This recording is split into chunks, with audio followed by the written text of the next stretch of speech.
दो लाडली श्री राधे।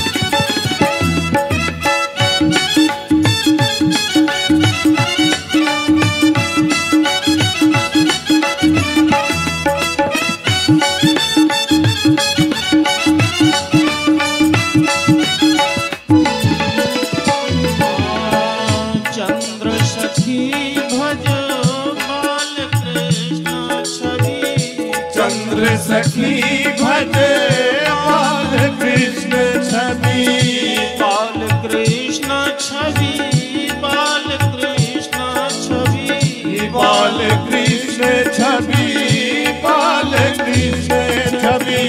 चंद्र सखी भज बाल कृष्ण छवि, चंद्र सखी भज बाल कृष्ण छवि। चरणों में जाऊं बलिहार लाडली श्री राधे, तेरे चरणों में जाऊं बलिहार लाडली श्री राधे।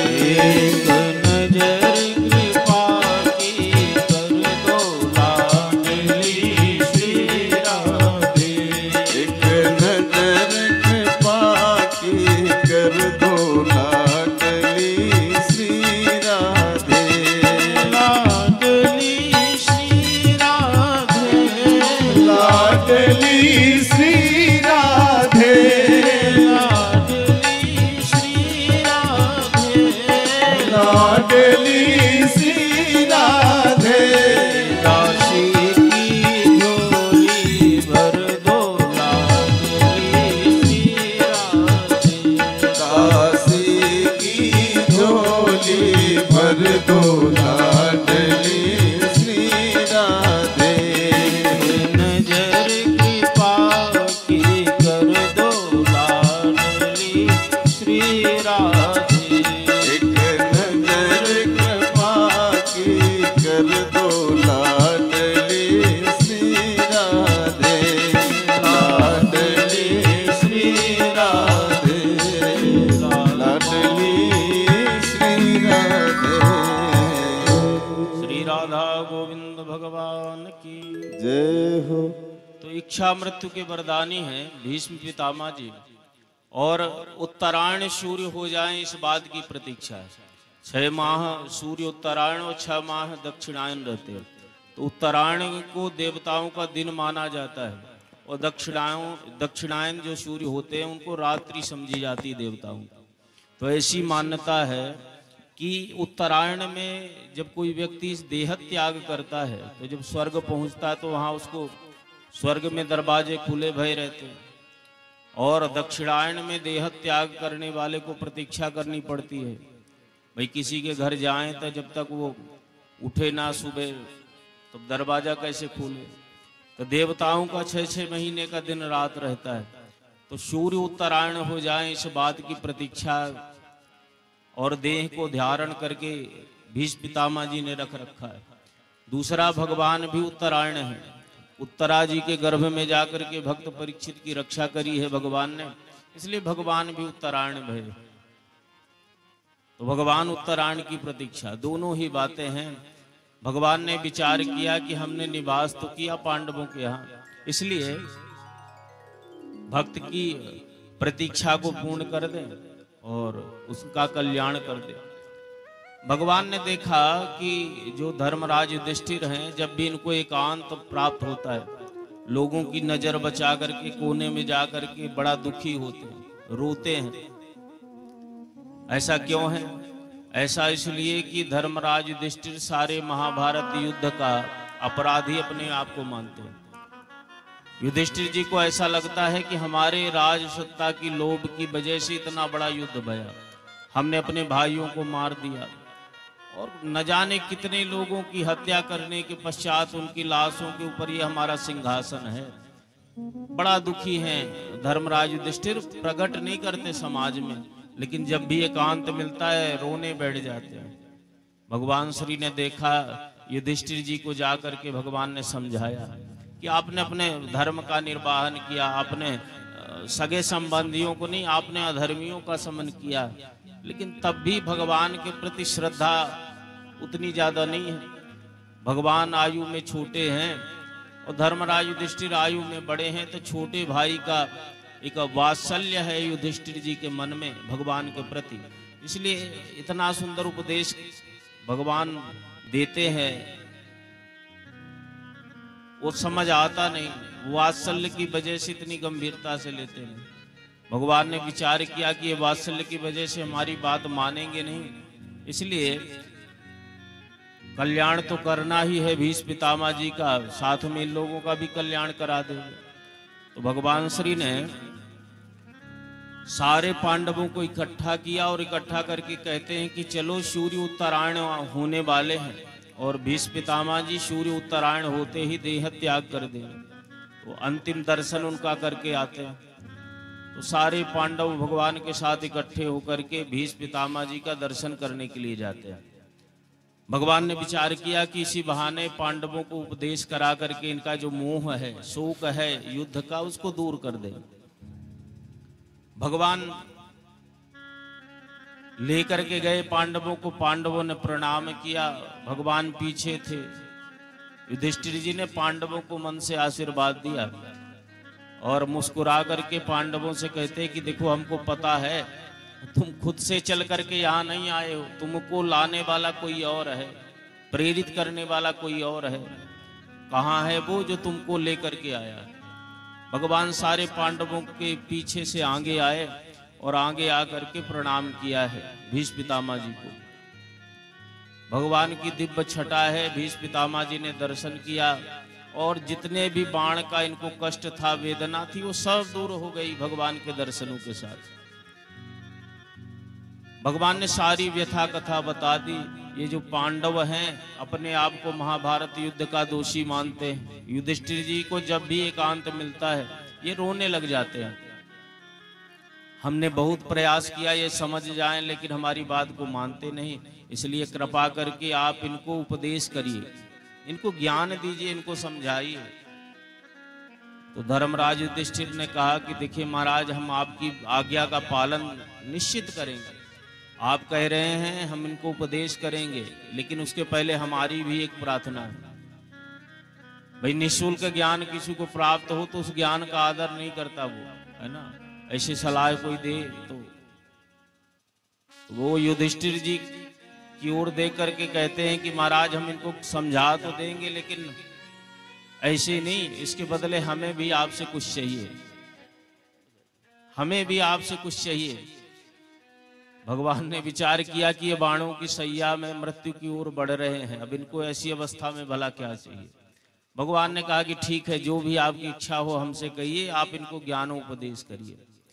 तो धर्मराज युधिष्ठिर को ज्ञानोपदेश करने के पूर्व पहले ही ये भगवान से वर की याचना करते हैं।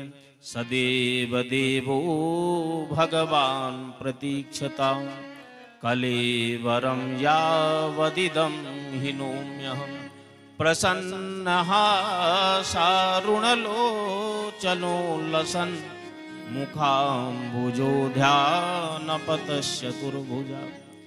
हे भगवान, हम आपसे याचना करते हैं कि आप प्रतीक्षा करें। किस बात की? बोले जब तक हम अपने इस शरीर का त्याग न करें आप प्रतीक्षा करें। कलेवरम यावदिदम हिनोम्यहम, और हमारी प्रार्थना यह भी है कि जब तक आप हमारे सामने खड़े रहें तो इसी प्रकार से प्रसन्न हासा, आप प्रसन्नता युक्त मुस्कुराते भय हमें दिव्य इसी तरह का दर्शन प्रदान करते रहे, ऐसी हमारी याचना।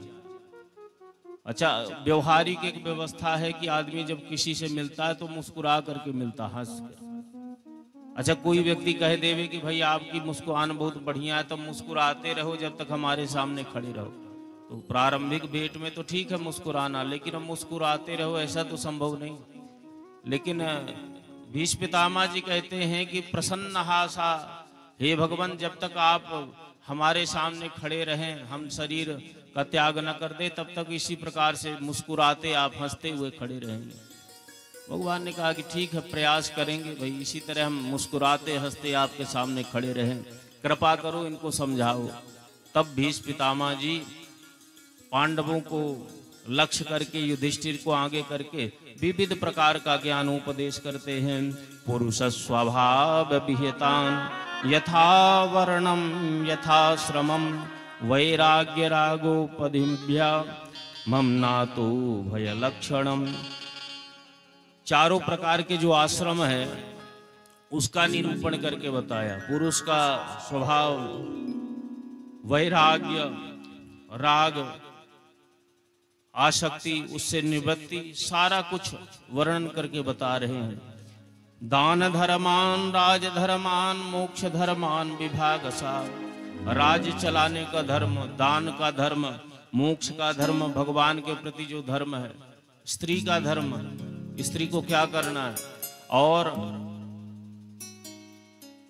विविध प्रकार की धर्म व्यवस्था को बताते भय संक्षिप्त और विस्तारित पद्धति से विश्राम देते हैं वाणी को। भगवान का दर्शन करते हुए प्रणाम करके प्रार्थना करते हैं। बड़ी अद्भुत भीष्म पितामह जी की प्रार्थना है। भगवान सन्मुख उपस्थित हो किसी भक्त के, अथवा भक्त भगवान का दर्शन करने जाए तो उसके मन में एक लालसा रहती है कि भगवान को तुलसी अर्पित करे, पुष्प चढ़ाएं, फिर भगवान को प्रणाम करे। अच्छा, भक्तराज भीष्म पितामह की विडंबना यह है कि बाणों की सैया में लेटे भय हैं और भगवान सन्मुख हैं, और भगवान को चढ़ाएं तो चढ़ाएं क्या, भगवान को अर्पित क्या करें। तो विचार किया भीष्म पितामह ने कि हम क्या अर्पित करें भगवान को। अच्छा, एक शर्त होती है भगवान को अर्पित करने में। जैसे भगवान को मान लीजिए आप भोग लगाते हो, घर में भोग ठाकुर जी हैं, तो जब भोग बनाते हो तो विचार करते हो कि हम भगवान को भोग लगाएंगे, तो स्नान करके शुद्धता से, पवित्रता से आप भोग निर्मित करते हो, फिर भगवान को भोग लगाते हो। अपवित्रता हो जाए, कोई स्पर्श कर दे तो आप कह दोगे कि भगवान के भोग के योग नहीं है, अपवित्र है, भगवान को नहीं चढ़ेगा। तो भगवान को चढ़ाने की शर्त यह है कि जो वस्तु, जो पदार्थ भगवान को अर्पित किया जाए वो पवित्र होना चाहिए। लेकिन भीष्म पितामह जी विचार करते हैं, वैसी अवस्था में क्या पवित्र वस्तु में भगवान को अर्पित करूं। तो पुष्प चढ़ा करके भगवान का वंदन करना चाहिए। तो पुष्प के रूप से पुष्पताग्र छंद का प्रयोग करके स्तुति करते हैं भगवान की, और अर्पित क्या कर रहे हैं भगवान को। इति मति रूप कल्पिता वितृष्णा परिहर भगवत सात्वते विभूम्नि स्वसुखमुपगते क्वचिद विहरतुम प्रकृतिमुपेयसु यद्भव प्रवाह। भीष्म पितामह जी कहते हैं कि भगवान, हम इस अवस्था में बाप को क्या पवित्र अर्पित करें। हमारी ये जो मति है ये तृष्णा रहित है, पवित्र है, आपके चढ़ाने योग्य है, आपको भोग लगाने योग्य है। तो हम ये अपनी पवित्र मति आपको भोग लगाते, बुद्धि का भोग लगा दिया भगवान को, बुद्धि चढ़ा दी भगवान पर। और इसके बाद भगवान की दिव्य स्वरूप छटा का वर्णन करते हैं। कहते हैं कि भगवान आपका ये जो स्वरूप है, त्रिभुवन कमनम तमाल वर्णम रविकर गौर्यवराम्बरम दधान बपुरलक गुलामृताब्जनाभम विजय सखीरतिरस्तु में नवद्यः। आपका ये जो स्वरूप है त्रिभुवन में सबसे ज्यादा सुंदर, त्रिभुवन कमनीय आपका स्वरूप है। जैसे उदयकालीन सूर्य का दिव्य आभा मंडल हो, ऐसे आपका मुखारविंद का दिव्य आभा मंडल, तमाल के पत्ते की भांति दिव्य आपका स्वरूप का तेज है। आपके श्रीअंग में पीतांबर की अद्भुत शोभा, जैसे मेघों में बिजली की शोभा होती है, ऐसे आपके अंग में आपके उत्तरीय वस्त्र की शोभा हो रही है। भगवान के स्वरूप की प्रशंसा करके कहते हैं भीष्म पितामह जी कि आप बड़े भक्त वत्सल हैं, आप भक्तों का बड़ा मान रखते हैं, भक्तों की भावना का आदर करते हैं।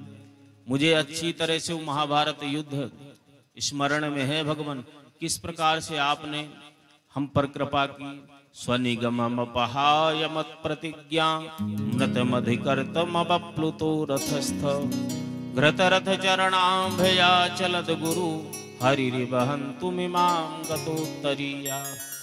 मैंने हठ पूर्वक एक प्रतिज्ञा ले ली कि मैं भगवान को अस्त्र शस्त्र उठवा लूंगा महाभारत युद्ध में, जबकि मालूम था कि भगवान ने युद्ध प्रारंभ के पहले ही प्रतिज्ञा ले रखी। लेकिन मेरी ऐसी हठ, लेकिन मेरी उस अज्ञानता युक्त हठ का आपने आदर किया और मेरी प्रतिज्ञा को पूर्ण किया। उस दिन जब भीष्म पितामह जी युद्ध के लिए गए प्रतिज्ञा लेकर के, तो जो भी आ जाता था सामने वीर उसी से लड़ते, लेकिन आज किसी से युद्ध नहीं करते भीष्म पितामह जी। आज सारथी को कहते आज हम तुम्हारी इच्छा किसी से युद्ध करने की नहीं, तो कहाँ चलोगे युद्ध करने। भीष्म पितामह जी ने कहा आज हमारी इच्छा है एक श्रेष्ठ रथी के पास चलो। तो श्रेष्ठ रथी कौन है? बोले ऐसा ही रथ को देखो जिस रथ के चोटी के ऊपर धर्मध्वज लगा, झंडा लगा हुआ है। धर्मध्वज माने झंडा। तो जिस रथ के ऊपर धर्मध्वज लगा हो ऐसे रथ के पास हमारा रथ ले चलो।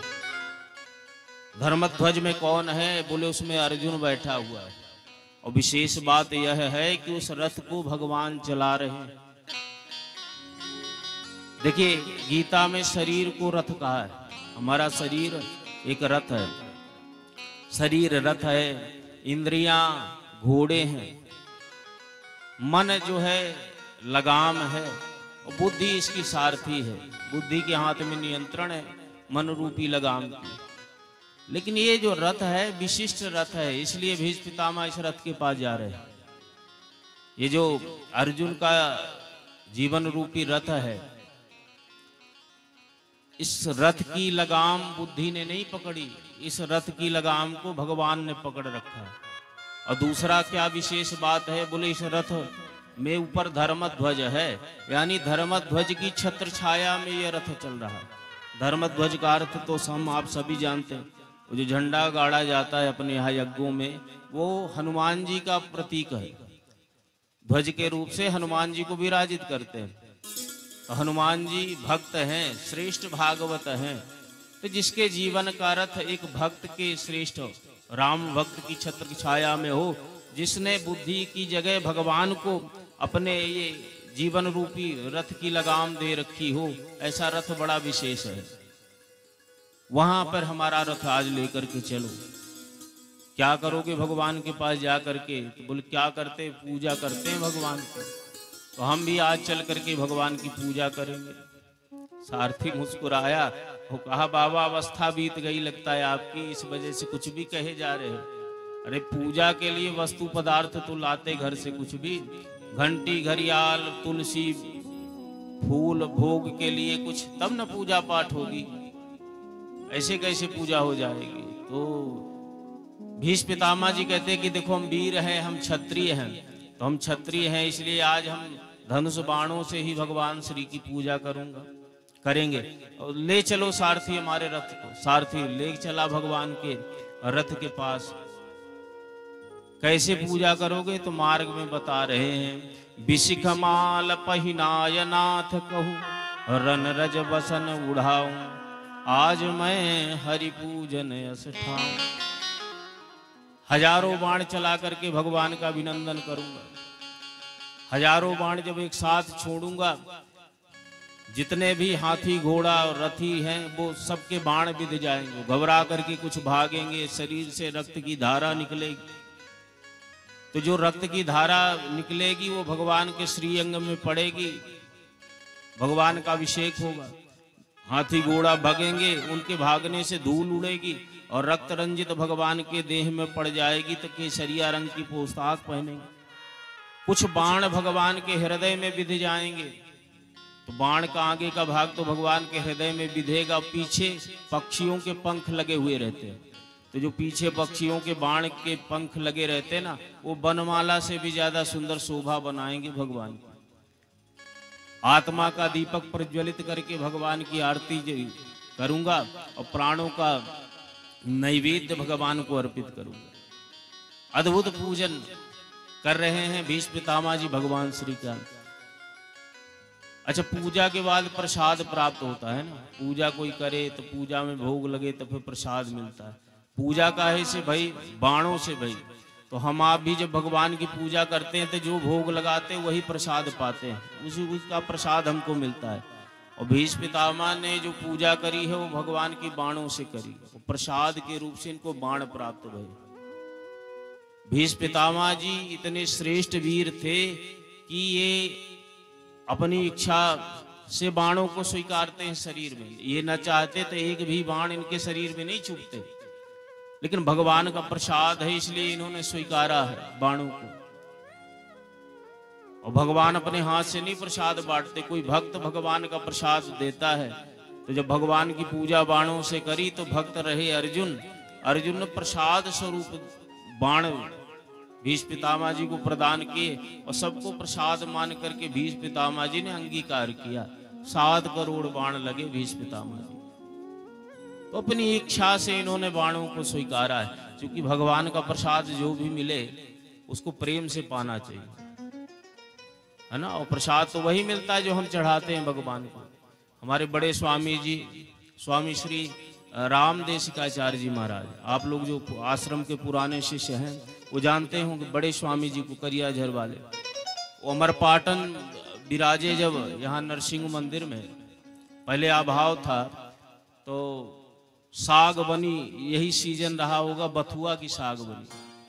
अच्छा, बथुआ कभी कभी कड़वा हो जाता है कोई कोई, तो जो साग बनी बथुआ की और टिक्कड़ बना, भगवान को भोग लगा और भोग के पश्चात स्वामी जी प्रसाद पाते हैं और फिर जो विद्यार्थी संत हैं आश्रम में वो प्रसाद पाते हैं।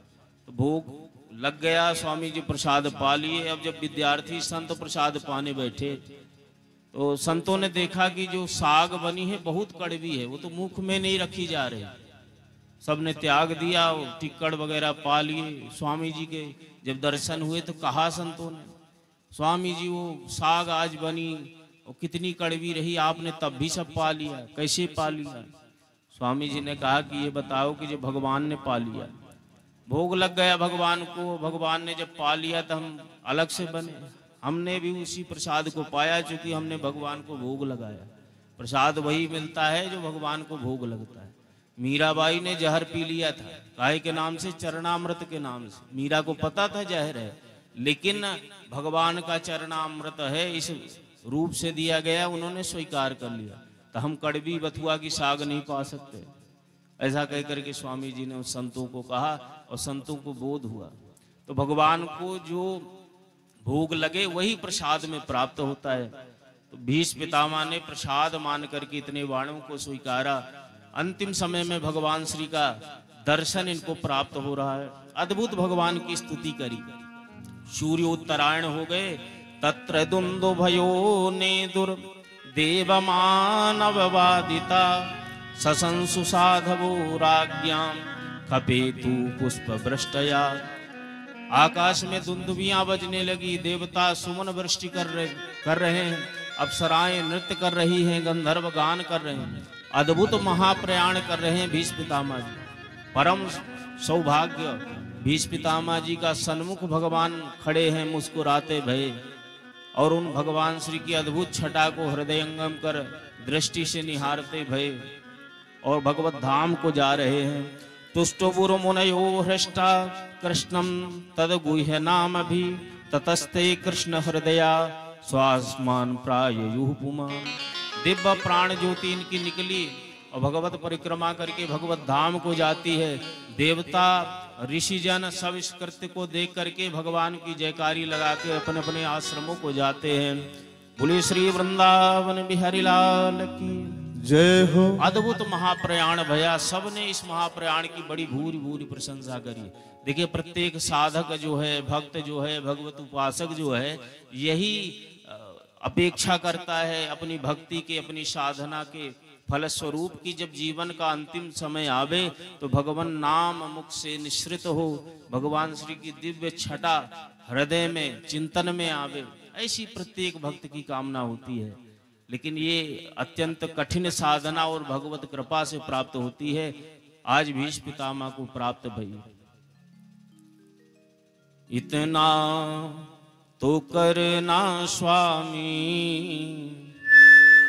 जब प्राण तन से निकले इतना तो करना स्वामी, जब प्राण तन से निकले। इतना तो करना स्वामी, जब प्राण तन से निकले। इतना तो करना स्वामी, जब प्राण तन से निकले। गोविंद नाम लेके तब प्राण तन से निकले। गोविंद नाम लेके तब प्राण तन से निकले। इतना तो करना स्वामी, जब प्राण तन से निकले। इतना तो करना स्वामी, जब प्राण तन से निकले। श्री गंगा जी का तट हो, यमुना का बंसी बट हो। श्री गंगा जी का तट हो, यमुना का बंसी बट हो। मेरा सावरा निकट हो, मेरा सावरा निकट हो।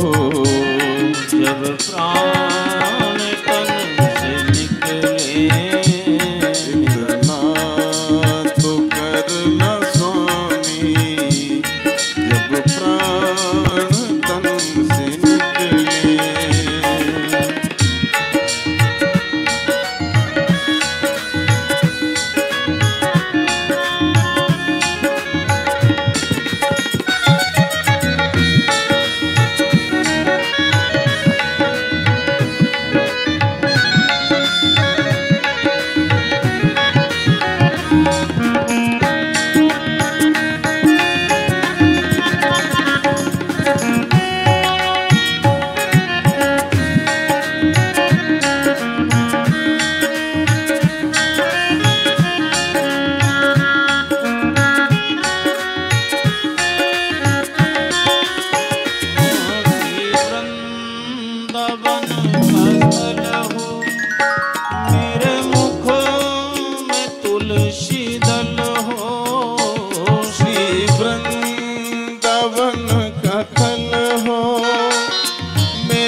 मेरे मुख में तुलसी दल हो। वृंदावन का थल हो, मेरे मुख में तुलसी दल हो। विष्णु चरण का जल हो, विष्णु चरण का जल हो। जब प्राण तन से निकले, इतना तो करना स्वामी, जब प्राण तन से निकले। शिर सोहना मुकुट हो, मुखड़े पे काली लट हो। सोहना मुकुट हो, मुखड़े पे काली लट हो। सिर सोहना मुकुट हो,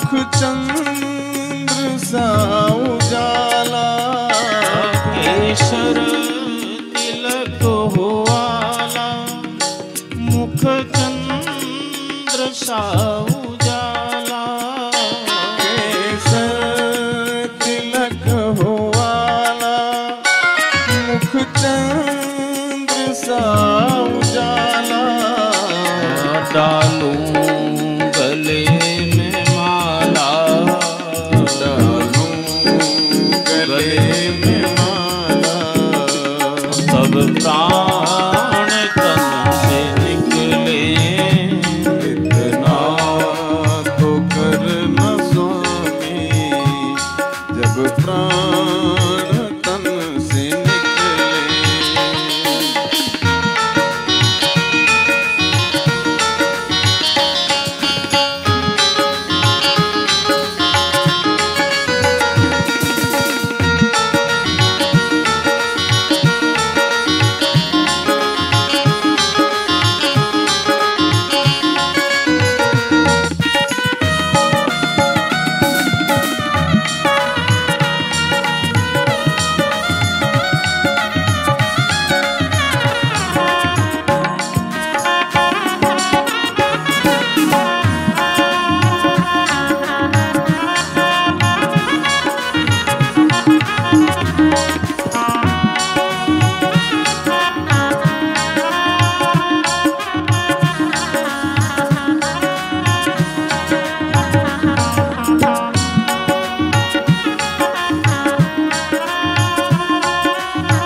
लटकी लटे हो काली,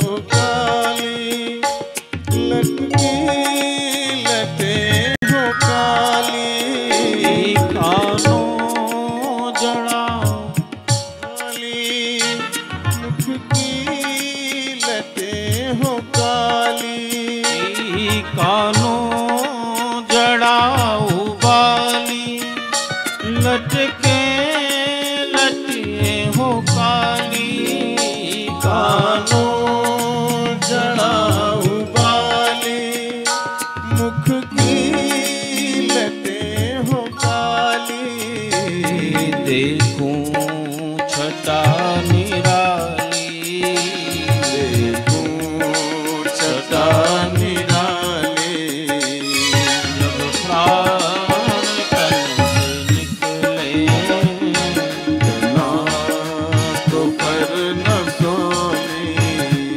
जब प्राण तन से निकले। पीतांबरी कशी हो, होठों पे कुछ हंसी हो, पीतांबरी कसी हो, होठों पे कुछ हंसी हो, छवि मन में ये बसी हो, जब मन में बसी हो, तब प्राण तन से निकले, ना तो करना स्वामी, जब प्राण तन से निकले। इतना तो करना स्वामी, जब प्राण तन से निकले, इतना तो करना स्वामी, जब प्राण तन से निकले। जब प्राण तन से निकले, जब प्राण तन से निकले। बोले भक्तराज भीष्म पितामह की जय अद्भुत महाप्रयाण भक्त भीष्म पितामह का भया, और ये श्रेष्ठ भक्ति का फल इनको प्राप्त भया। भीष्म पितामह के महाप्रयाण के पश्चात भगवान द्वारकापुरी प्रस्थान करते हैं। द्वारकापुरी में भगवान का अद्भुत स्वागत भया। अर्जुन भगवान को छोड़ने के लिए जाते हैं। उधर भगवान के यहाँ ब्राह्मणों का श्राप, जिसके परिणाम स्वरूप संपूर्ण यदुवंशी प्रभासक क्षेत्र में एक दूसरे को समाप्त कर लेते हैं। भगवान भी स्वधाम गमन कर जाते हैं। सारी घटना के बीत जाने पर अर्जुन लौट करके आते हैं। तो अर्जुन का जो मुख था वो मलिन था, तेज विहीन था। देख करके धर्मराज युधिष्ठिर के मन में बड़ा संदेह उत्पन्न होने लगा। विविध प्रकार की शंकाएं करते हैं। अंत में अर्जुन ने बताया कि वंचितो हम महाराजा हरिणा बंधुरूपिणा येन में पहतम तेजो देव विस्मापनम तथा। हमारे जो सबसे प्रिय, हमारे हितैषी संबंधी भगवान श्री कृष्ण थे, वो हमको छोड़ के चले गए, इसीलिए हमारा तेज शून्य हो गया और हम दुखी होकर के आपके पास आए।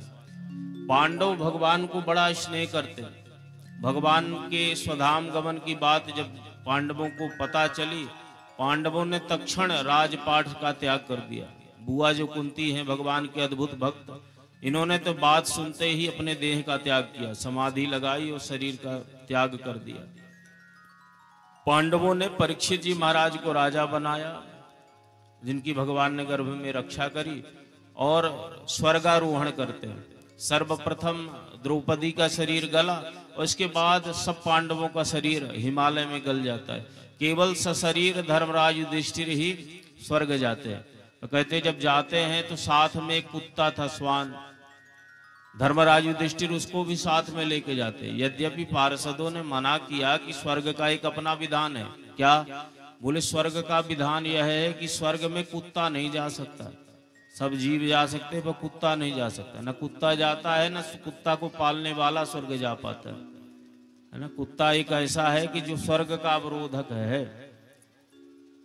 तो वहां ऐसा कानून व्यवस्था है कि निषेध है, महाराज आप श्वान को यहीं पे छोड़िए और आप चलिए। धर्मराज युधिष्ठिर ने कहा कि कोई दो पांव साथ चले, दो कदम, तो वो साथी कहलाता है। और साथी का साथ रास्ते में छोड़ दे